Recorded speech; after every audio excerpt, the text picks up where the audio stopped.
بسم اللہ الرحمن الرحیم.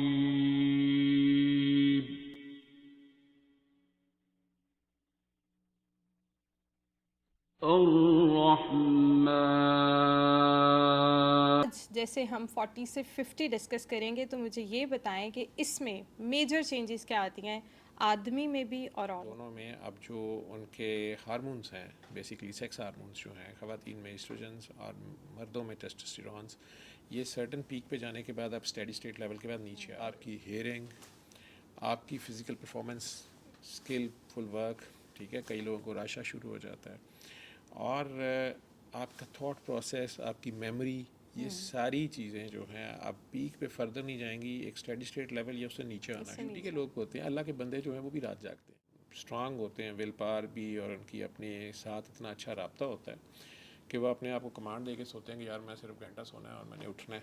اور گھنٹے بعد بغیر کسی الارم کے بھی اٹھ جاتے ہیں اور بڑے فریش ہو جاتا ہے. مطلب میں نے کہا کہ 45 to 50 کے درمیان ہو جاتا ہے. ٹھیک ہے، جب اس کے ہارمونس کی ڈیفیشنسی ہوگی، ویجائنل ڈرائنس شروع ہو جائے گی، اس کو بار بار یورین کی انفیکشنز شروع ہو جائیں گی، یورین کنٹرول، اس کے پیلوک ایریا کے مسلز ویک ہو گئے ہیں، وہ زور سے ہنسی ہے تو یورین نکل گیا، اس کا کنٹرول نہیں ہے. ٹھیک ہے، خواتین اس سے بڑی ڈسٹرب ہوتی ہیں، ڈاکٹرس کے پاس اس وقت انہوں نے آنا شروع کرنا ہوتا ہے کہ جی میں نے تو زور سے کھانسی کی تو یہ بڑا مسئلہ ہو گیا مجھے. ٹھیک ہے، یا مجھے انٹرنل اریٹیشن یا خارش بہت زیادہ ہی مجھے سمجھ نہیں آ رہی، برننگ ہو جاتی ہے،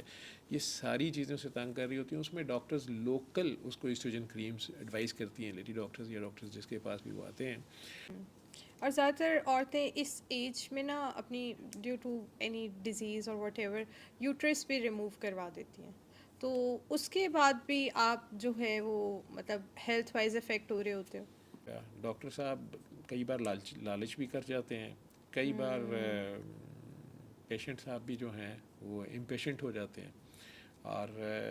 آپریٹ کرا لیتے ہیں، بعد میں پھر لیٹر آن جو کانسیکوینسز ہوتے ہیں وہ پھر سفر کرنے پڑتے ہیں. علم القرآن